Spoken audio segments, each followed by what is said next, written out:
Assalamualaikum teman-teman. Kami dari kelompok 5, kelas S13A pada mata kuliah Anatomi Fisiologi Manusia 2 yang diampu oleh Ibu dosen APT Mira Febrina MSc akan menjelaskan tentang anatomi dan fisiologi panca indera. Sebelumnya, saya akan memperkenalkan anggota kelompok 5. Yang pertama, Alda Inayah Maulidia 1901-003. Yang kedua, Cindy Anggraini 1901-006. Yang ketiga, Feni Meiliani 1901-012. Miftahul Jannah 1901-020. Rizkia Iza Rahma 1901-031. Silviana 1901-034 dan Yusni Anissa Putri 1901-040. Baiklah, di sini saya akan menjelaskan yang pertama mengenai apa itu panca indera. Panca indera adalah organ yang berfungsi menerima rangsangan tertentu. Panca indera ini diperantarai oleh sistem saraf atau sensory impression. Rangsangan dari panca indera dapat berupa penglihatan, sentuhan, pengecapan, penciuman, dan suara. Macam-macam panca indera ada 5. Yang pertama, indera penglihatan. Yang kedua, indera pendengaran. Yang ketiga, indera peraba. Yang keempat, indera pengecap. Dan yang kelima, indera penciuman. Indera penglihatan. Organ dari indera penglihatan adalah mata. Mata adalah bola yang analog dengan kamera obskura biasa dan berkontraksi untuk melaksanakan fungsi-fungsi baik optik maupun sensorik. Bola mata terdiri dari lapisan luar yang disebut fibrosa. Fibrosa terdiri dari sklera dan kornea. Sklera sebagai dinding bola mata merupakan jaringan yang kuat, tidak bening, tidak kenyal. Di bagian anterior, sklera bersambung dengan membran epitelium yang jernih yaitu kornea. Kornea di bagian anterior tampak cembung dan berfungsi dalam membiasakan sinar cahaya untuk difokuskan pada retina. Bola mata yaitu lapisan tengah yang terdiri dari vaskular dan tractus uvea. Bagian ini terdiri dari koroid, badan siliaris, dan iris. Koroid melapisi 5/6 posterior permukaan dalam sklera. Badan siliaris merupakan bagian lanjutan dari koroid yang terdiri atas otot siliaris atau serat otot polos dan sel epitelium sekretorik. Iris merupakan bagian mata yang terlihat berwarna dan memanjang secara anterior dari badan siliaris, berada di belakang kornea dan di depan lensa mata. Selanjutnya ada lapisan dalam yang terdiri dari jaringan saraf yaitu retina. Retina merupakan lapisan terdalam dinding mata, terdiri dari 3 lapisan neuron yaitu lapisan sel batang dan sel kerucut, lapisan neuron bipolar dan lapisan neuron ganglion. Selanjutnya terdapat lensa mata. Lensa merupakan badan bikonveks yang sirkular yang sangat elastis yang berada di belakang iris. Lensa terdiri atas serat yang dibungkus di dalam kapsul dan melekat pada badan siliaris oleh ligamentum suspensorik. Selanjutnya, di dalam bola mata terdapat cairan aqueous. Cairan aqueous membawa nutrien dan menyingkirkan zat sisa dari struktur bening di depan mata yang tidak memiliki suplai darah yaitu kornea, lensa, dan kapsul lensa. Selanjutnya ada badan vitreous. Badan vitreous terletak di belakang lensa dan bagian posterior atau rongga bola mata. Badan vitreous merupakan substansi bening, halus tidak berwarna dan menyerupai jeli yang terdiri atas 99% air, beberapa garam dan Baiklah, saya Cindy Anggraini akan menjelaskan tentang organ aksesori mata. Ada beberapa organ aksesori mata, yaitu yang pertama, alis mata. Alis mata adalah 2 jembatan melengkung dari tepi supraorbital tulang frontal. Fungsinya untuk melindungi bola mata dari keringat, debu, dan materi asing lainnya. Yang kedua, ada kelopak mata. Merupakan 2 lipatan jaringan yang dapat digerakkan. Pada bagian tepinya terdapat rambut yang pendek dan melengkung yang disebut bulu mata. Yang ketiga, ada aparatus lacrimalis. Air mata keluar dari kelenjar lacrimalis melalui beberapa duktus kecil dan melalui bagian depan mata di bawah kelopak mata menuju canthus medialis di mana air mata mengalir ke 2 canaliculi lacrimalis. Keempat, tepi kelopak mata. Di sepanjang tepi kelopak mata terdapat banyak kelenjar sebasea. Sebagian disertai duktus yang mengandung folikel rambut bulu mata dan sebagian bersambung ke tepi kelopak mata di antara rambut. Kelima, ada konjungtiva. Konjungtiva merupakan membran bening yang halus dan melapisi kelopak mata serta bagian depan bola mata tersebut. Setelah organ aksesori mata, selanjutnya yang ketiga pembuluh darah yang memperdarahi mata. Mata diperdarahi oleh darah arteri yang berasal dari arteri siliaris dan arteri retina. yang merupakan cabang dari arteri oftalmik. Salah satu cabang dari arteri carotis internus. Vena yang memperdarai mata adalah vena retina sentral yang akhirnya bermuara ke sinus vena profunda. Keempat, saraf optik. Serat-saraf optik berasal dari retina dan serat ini berkumpul untuk membentuk saraf optik sekitar 0,5 cm dari sisi makula lutea. Saraf menembus koroid dan sklera hingga ke bagian belakang medialnya melalui rongga orbita. Yang kelima, otot ekstraokular mata. Otot ekstraokular mata meliputi otot kelopak mata dan otot yang menggerakkan bola mata. Saraf oculomotorius mempersarafi otot mata intrinsik dari iris dan badan ciliaris. Fisiologi penglihatan. Diagram untuk melihat ketajaman penglihatan biasanya terdiri dari huruf-huruf dengan berbagai ukuran yang diletakkan 20 kaki jauhnya dari orang yang diuji. Bila dapat melihat dengan baik dengan ukuran yang seharusnya dalam jarak 20 kaki, orang tersebut dikatakan memiliki penglihatan 20/20 atau merupakan penglihatannya normal. Pembiasan sinar cahaya. Kepadatan berbeda sinar ini dibelokkan. Misalnya, di mata lensa bikonveks membelokkan dan memfokuskan sinar cahaya. Prinsip ini digunakan untuk memfokuskan cahaya pada retina. Pembiasan yang abnormal dapat dikoreksi dengan lensa bikonveks atau bikonkav. Akomodasi mata. Akomodasi adalah kemampuan lensa untuk menambah kecembungan agar objek yang dekat dapat difokuskan, yakni jarak sekitar 6 meter. Akomodasi diperlukan dan mata harus membuat penyesuaian sebagai berikut: kontriksi pupil, konvergens, pergerakan bola mata, dan mengubah daya lensa. Selanjutnya, saya akan menjelaskan tentang indera pendengaran. Indera pendengaran pada manusia yaitu telinga. Telinga merupakan organ pendengaran dan mempunyai reseptor khusus untuk mengenali getaran bunyi dan untuk keseimbangan. Ada 3 bagian utama dari telinga manusia, yaitu bagian telinga luar, bagian telinga tengah, dan bagian telinga dalam. Anatomi pada indera pendengaran tersebut yaitu telinga bagian luar terdiri dari daun telinga, pinna, aurikel, saluran telinga luar, meatus, acusticus, externus, dan selaput gendang membran timpani. Bagian telinga ini berfungsi untuk menerima dan menyalurkan getaran suara atau gelombang bunyi sehingga menyebabkan bergetarnya membran timpani. Perkenalkan, nama saya Yusri Anissa Putri dengan NIM 1901040 akan melanjutkan menjelaskan mengenai telinga tengah. Telinga tengah merupakan suatu rongga kecil dalam tulang pelipis atau tulang temporalis yang berisi 3 tulang pendengaran atau osikula, yaitu ada malleus atau tulang martil, incus atau tulang landasan, dan stapes atau tulang seanggurdi. Ketiganya saling berhubungan melalui yang namanya persendian. Dalam telinga tengah terdapat 2 otot kecil yang melekat pada malleus dan stapes yang mempunyai fungsi sebagai konduksi suara. Malleus, incus, dan stapes diliputi oleh sel epitel selapis gepeng. Baiklah, selanjutnya ada telinga dalam atau labirin. Telinga dalam merupakan struktur yang kompleks, terdiri dari serangkaian rongga-rongga tulang dan saluran membranosa yang berisi cairan. Saluran-saluran membranosa membentuk labirin membranosa dan berisi cairan endolimfe, sedangkan rongga-rongga tulang yang di dalam labirin membranosa disebut labirin tulang. Labirin tulang berisi cairan perilimfe. Baiklah, selanjutnya mengenai fisiologi pendengaran. Gelombang bunyi yang masuk ke dalam telinga luar menggetarkan genang telinga. Getaran ini yang akan diteruskan oleh ketiga tulang dengar ke jendela oval. Struktur koklea pada jendela oval diteruskan ke cairan limfa yang ada di dalam saluran vestibulum. Getaran cairan tadi akan menggerakkan membran Reisner dan menggetarkan cairan limfa dalam saluran tengah. Perpindahan getaran cairan limfa di dalam saluran tengah menggerakkan membran baser yang dengan sendirinya akan menggetarkan cairan dalam saluran timpani. Perpindahan ini menyebabkan melebarnya membran pada jendela bundar. Getaran dengan frekuensi tertentu akan menggetarkan selaput-selaput basiler yang akan menggerakkan sel-sel rambut ke atas dan ke bawah. Ketika rambut-rambut sel menyentuh membran tektorial, terjadilah rangsangan atau impuls. Getaran membran tektorial dan membran basiler akan menekan sel sensori pada organ korti dan kemudian menghasilkan impuls yang akan dikirim ke pusat pendengar di dalam otak melalui saraf pendengaran.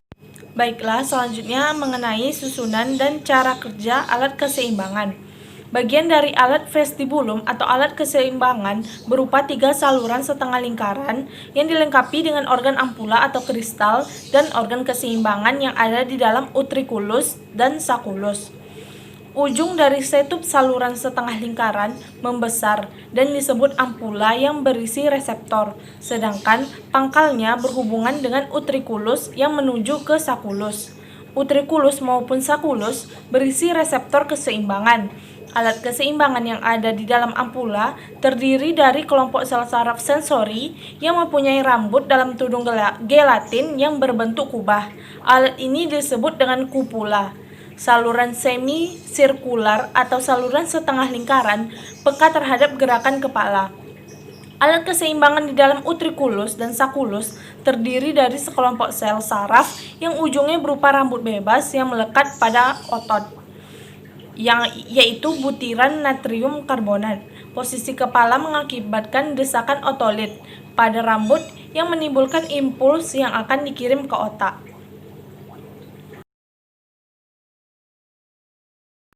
Baiklah, kita masuk ke panca indera yang ketiga, yaitu ada indera peraba atau kulit. Kulit merupakan indera peraba yang mempunyai reseptor khusus untuk sentuhan panas, dingin, sakit, dan tekanan. Reseptor untuk rasa sakit ujungnya menjorok masuk ke daerah epidermis. Reseptor untuk tekanan ujungnya berada di dermis yang jauh dari epidermis. Reseptor untuk rangsang sentuhan dan panas, ujung reseptornya terletak di dekat epidermis. Kulit berfungsi sebagai alat pelindung bagian dalam, misalnya otot dan tulang. Nah, selanjutnya itu ada bagian-bagian dari kulit. Yang pertama yaitu adalah epidermis. Epidermis ini merupakan lapisan terluar dari kulit dan memiliki sel epitelium squamosa berkeratin dan memiliki ketebalan bervariasi pada setiap bagiannya. Bagian yang paling tebal yaitu terdapat pada telapak kaki dan telapak tangan. Nah, bagian-bagian dari epidermis ini yaitu ada stratum corneum, stratum lucidum, stratum granulosum, dan lapisan germinatif. Warna kulit di setiap manusia itu berbeda. Ada beberapa faktor yang mempengaruhi perbedaan tersebut. Yang pertama yaitu ada melanin, suatu pigmen gelap, dan tirosin yang disekresi oleh melantosit. Yang kedua yaitu ada persentase hemoglobin dan jumlah darah yang beredar di dermis. Yang ketiga yaitu adanya kadar empedu yang berlebih di darah dan karotin lemak subkutat. Nah, selanjutnya itu ada dermis. Nah, dermis ini bersifat elastis dan disusun oleh jaringan ikat dan matriks yang bertautan dengan serat elastik. Nah, struktur dari dermis ini yang pertama yaitu ada pembuluh darah, yang kedua pembuluh limfa, yang ketiga ujung serat sensorik, yang keempat kelenjar keringat dan duktusnya, yang kelima yaitu rambut, otot pilin, arektor, dan kelenjar sebasea. Nah, fungsi kulit diantaranya yaitu sebagai proyeksi, regulasi suhu tubuh, pengeluaran panas, pengendali suhu tubuh, pembentukan vitamin D, sensasi, absorpsi, dan yang terakhir yaitu ada ekresi. Nah, alat indera selanjutnya itu adalah lidah atau indera pengecap. Lidah mempunyai reseptor khusus yang berhubungan dengan rangsangan kimia. Lidah dilapisi oleh sel epitelium yang banyak mengandung lendir, dan lidah juga mempunyai reseptor pengecap yang disebut tunas pengecap.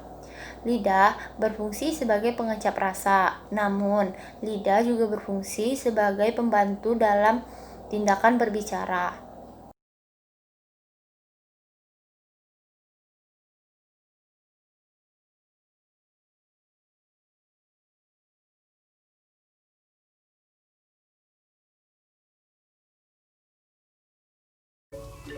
Baiklah, perkenalkan nama saya Alda Inaya Maulidia. Saya akan melanjutkan penjelasan mengenai anatomi indera pengecap. Yang pertama adalah lidah terletak pada dasar mulut, pembuluh darah dan saraf masuk dan keluar pada pangkalnya. Yang kedua, ujung serta pinggiran lidah bersentuhan dengan gigi bawah. Yang ketiga, bagian bawah lidah disebut frenulum linguae. yaitu struktur ligamen halus yang mengaitkan bagian posterior lidah pada dasar mulut.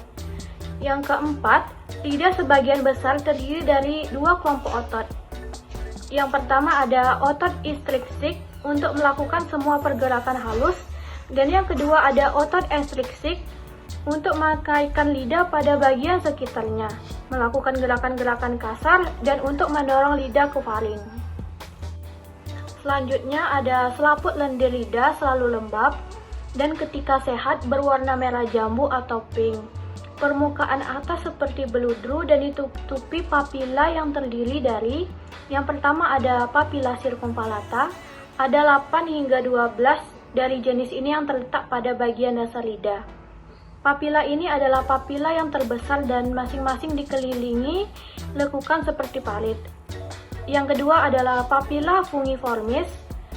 Papila fungiformis ini menyebar pada permukaan ujung dan sisi lidah dan berbentuk jamur. Dan yang terakhir adalah papila foliformis, adalah yang terbanyak dan menyebar pada seluruh permukaan lidah. Selanjutnya ada sensasi pengecapan utama. Pengenalan bahan kimia spesifik yang mampu merangsang berbagai reseptor pengecapan belum dapat diketahui semuanya. Walaupun demikian, penelitian telah mengenali 13 reseptor kimia yang ada pada sel pengecap, yaitu ada 2 reseptor natrium, 2 reseptor kalium, 1 reseptor klorida, 1 reseptor adenosin, 1 reseptor inosin, 2 reseptor manis, 2 reseptor pahit, 1 reseptor glutamat, dan 1 reseptor ion hidrogen. Nah, ke-13 reseptor tersebut dikumpulkan menjadi 5 kategori umum yang disebut sensasi pengecapan utama. Yang pertama ada rasa asam, disebabkan oleh asam yakni karena konsentrasi ion hidrogen. Yang kedua ada rasa manis, yang dihasilkan dari garam terionisasi terutama karena konsentrasi ion natrium. Yang ketiga ada rasa manis. Rasa manis ini tidak dibentuk oleh satu zat kimia saja, melainkan ada beberapa yang membentuk rasa manis. Contohnya tuh ada gula, glikol, alkohol, aldehid, keton, amida, ester, asam amino, protein, asam sulfonat, asam halogenasi, dan asam-asam organik dari timah dan berilium. Yang keempat ada rasa pahit. Rasa pahit ini hampir seluruhnya disebabkan oleh substansi organik. Dan yang terakhir ada rasa umami. Rasa umami ini adalah rasa kecap yang menyenangkan secara kualitatif. Didapatkan dari makanan yang mengandung L-glutamat seperti pada ekstrak daging dan keju lama. Selanjutnya adalah taste bud beserta fungsinya. Nah, taste bud ini ditemukan pada 3 tipe papila lidah. Sebagian besar taste bud terletak di dinding saluran yang mengelilingi papila circumvallata yang membentuk garis V di permukaan lidah posterior. Sejumlah taste bud lain terletak di papila fungiformis di atas anterior lidah, dan pada papila foliata terdapat di lipatan sepanjang lateral lidah. Nah, taste bud tambahan terletak pada palatum, peritonsis, epiglottis, dan esophagus proksimal. Nah, pada orang dewasa mempunyai 3.000 sampai 10.000 taste bud dan bertambahnya usia fungsinya semakin menurun. Setelah saya akan melanjutkan penjelasan tentang taste bud dan fungsinya. Yang pertama ada spesialitas taste bud.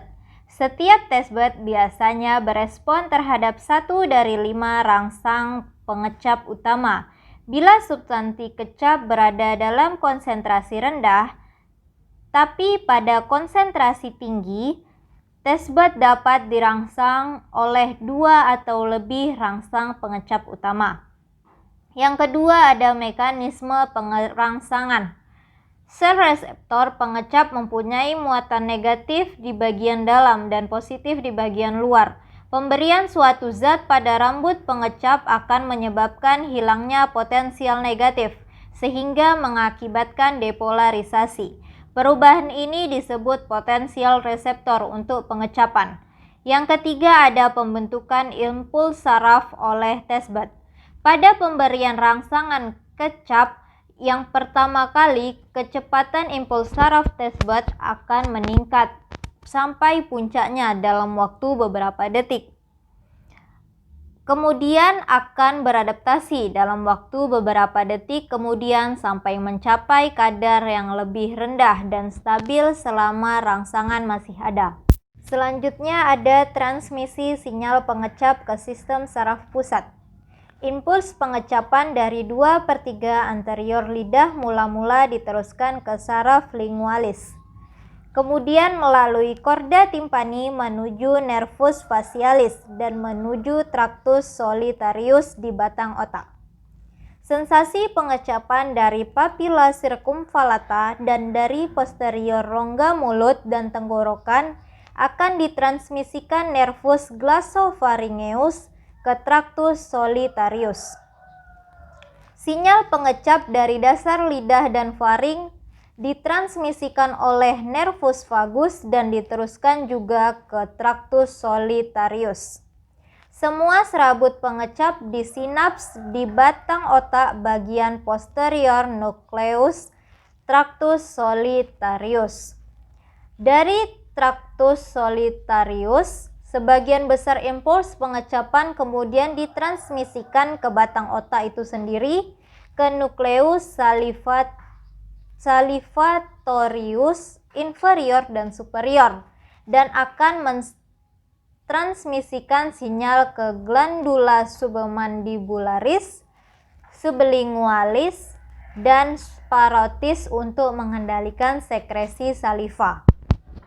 Selanjutnya kita masuk ke bagian 5 indera penciuman, yaitu hidung, merupakan alat indera manusia yang menanggapi rangsangan berupa bau atau zat kimia yang berupa gas. Rongga hidung ini dihubungkan dengan bagian belakang tenggorokan. Rongga hidung dipisahkan oleh langit-langit mulut yang disebut dengan plalet. Di rongga hidung bagian atas terdapat sel-sel reseptor atau ujung-ujung saraf pembau. Anatomi indera penciuman. Yang pertama ada rongga hidung, nasal cavity, berfungsi untuk mengalirkan udara dari luar ke tenggorokan menuju paru-paru. Di dalam rongga hidung terdapat beberapa bagian beserta fungsinya, yaitu yang pertama ada rambut halus untuk menyerap kotoran yang masuk melalui sistem pernafasan. Yang kedua ada concha nasal superior. Terdapat akar sel-sel dan jaringan saraf penciuman, nervus olfactorius, yang merupakan saraf kranial pertama. Fungsinya untuk mendeteksi bau-bauan yang masuk melalui hirupan nafas. Baiklah, selanjutnya bagian-bagian di dalam rongga hidung itu juga ada sistem olfaktori atau sistem pembau. Sistem ini berfungsi mengindikasikan molekul-molekul kimia yang dilepaskan di udara dan mengakibatkan bau. Molekul kimia di udara dapat dideteksi bila ia masuk ke reseptor olfaktori epithelia melalui proses penghirupan. Sistem olfaktori manusia dapat membedakan berbagai macam bau, ditentukan oleh prinsip-prinsip komposisi atau komponen prinsipal. Anatomi indera penciuman selanjutnya ada mukus membran. Mukus membran berfungsi menghangatkan udara dan melembabkannya. Selain itu, mukus membran juga berguna untuk menangkap debu, bakteri, dan partikel-partikel kecil lainnya yang dapat merusak paru-paru. Saraf pada indera penciuman ada saraf olfaktorius. Saraf olfaktorius merupakan saraf sensorik penciuman. Saraf ini berasal dari ujung saraf olfaktorius khusus atau kemoreseptor di membran atas rongga nasal yang berada di concha nasal superior. Pada setiap sisi septum nasal, serat saraf melalui lamina cribriformis tulang etmoid ke bulbus olfaktorius, di mana saraf ini saling berhubungan dan bersinaps. Dari bulbus berkas serat saraf membentuk tractus olfaktorius yang melewati area olfaktorius ke lobus temporal pada tiap hemisfer, di mana impuls dipersepsikan dan bau juga dipersepsikan. Selanjutnya, udara yang masuk ke hidung dihangatkan dan aliran konveksi membawa putaran udara yang terinspirasi ke atas rongga nasal. Hal ini meningkatkan jumlah reseptor olfaktori yang terstimulasi sehingga terjadi persepsi bau. Indera penciuman dapat mempengaruhi selera makan. Jika bau menyenangkan, selera makan akan meningkat. Dan sebaliknya. Indera penciuman dapat menciptakan memori yang bertahan lama, khususnya jika bau itu memiliki bau yang khas. Inflamasi mukosa hidung mencegah zat berbau menjangkau area penciuman di hidung, menyebabkan hilangnya indera penciuman. Baiklah, sekian dulu presentasi dari kami. Jika ada kekurangan kami mohon maaf. Kami akhiri. Assalamualaikum warahmatullahi wabarakatuh. Semoga bermanfaat.